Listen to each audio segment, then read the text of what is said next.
ஐம்பதாவது சர்க்கம். பிரஹஸ்தன் பிரஷ்னம் பண்ணுதல். உலகங்களையெல்லாம் கதற அடிக்கின்ற பெருந்தோளன் ஆன ராவணன் எதிரில் நிற்கின்ற மஞ்சள் நிற கண்களை உடைய அவரை நிமிர்ந்து பார்த்து அளவு கடந்த கோபத்தால் பிரமித்தான். அவன் உற்சாகத்துடன் இருக்கும் வானரேந்திரரை பார்த்து பயத்தால் நெஞ்சம் கலங்கியவனாய் சிந்தையுள் ஆலோசித்தான். என்ன, இவன் நந்தி பகவானே கண்கூடாக இங்கு வந்தவனாகவே ஆக வேண்டும். கிமேஷ பகவான் நந்தி பவேத் சாக்ஷாத் இஹாகதஹா.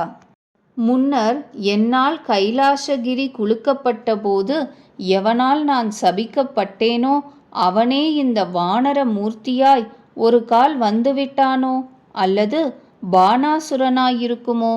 அவ்வரசன் ஆத்திரத்தால் சிவந்த கண்களை உடையவனாய் மந்திரிகளுட் சிறந்த பிரஹஸ்தனை பார்த்து காலோஜிதமானதும் கம்பீரமாயிருக்கிறதும் கருத்தை உட்கொண்டதுமான பின்வரும் மொழியை உரைத்தான். இவன் எங்கிருந்து வந்தவன்? இவனுடைய கருத்துதான் என்ன? ராட்சசிகளுக்கு பயமுண்டாக்குவதிலும் தோட்டத்தை அழிப்பதிலும் இவனுக்கு ஆன பிரயோஜனம் என்ன என்றும் துராத்மாவான இவன் கேட்கப்படட்டும். அசைக்க ஒண்ணாத என் பட்டணத்திற்கு வருவதில்தான் என்ன பயன்? கொலை புரிவதில்தான் உத்தேசம் என்ன என்றும் துர்மதியான இவன் கேட்கப்படட்டும். ராவணனுடைய வார்த்தையை கேட்டு பிரஹஸ்தன் பின்வரும் பேச்சை மொழிந்தான். வானரமே, உன்னால் கொல்லத்தக்கதான பயத்திற்கு ஹேது இல்லை. உனக்கு ஏதும் குறையிராது. தைரியம் செய்து கொள். வானரமே, நீ ராவணன் இருப்பிடத்திற்கு இந்திரனாலேயே அனுப்பப்பட்ட தூதன் என்றால் உண்மையை சொல்லிவிடு. உனக்கு தீங்கு சம்பவியாது. விடுதலை செய்யப்படுவாய். வைஷ்ரவணனுக்காகவோ யமனுக்காகவோ வருணனுக்காகவோ நீ இந்த வேவுகாரன் வேஷத்தை தரித்து கொண்டு எங்களுடைய இந்த நகரத்தில் பிரவேசித்தாய்? அல்லது ஜெயத்தை கோரிய விஷ்ணுவினால் அனுப்பப்பட்ட தூதனா? வானரமே, வானரம் என்பதாய் வெளிவேஷமே. உனது பராக்கிரமத்தை பார்த்தால் குரங்கினதாய் இல்லை. உள்ளதை உள்ளபடி சொல்லிவிடு. அப்படியானால் இப்பொழுதே விடுதலை செய்யப்படுவாய். பொய்யை சொல்லும் பட்சத்தில் உனக்கு உயிர் நிலைப்பதும் அரிது. அப்படியிருப்பதால் ராவணாலயத்தில் உனது வருகை எது நிமித்தம்? அப்பொழுது மேற்கொண்ட விதமாய் வினவப்பட்ட வானர சிரேஷ்டர் ராட்சச கண மன்னனை பார்த்து பின்வருமாறு பதில் சொன்னார்.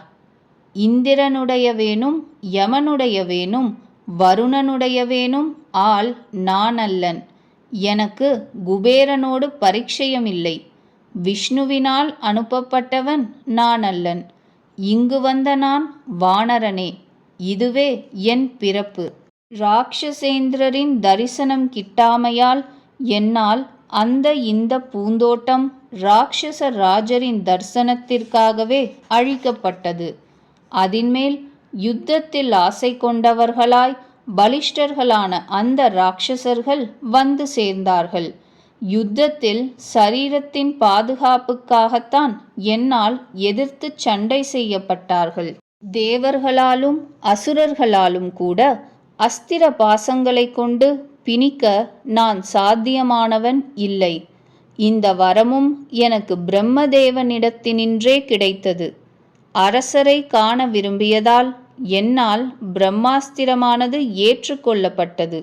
ஆகிலும் அரக்கர்களால் பீடிக்கப்பட்டவனாயானதுமே பிரம்மாஸ்திரத்தால் நான் விடுபட்டேன். நன்றாக கேள்.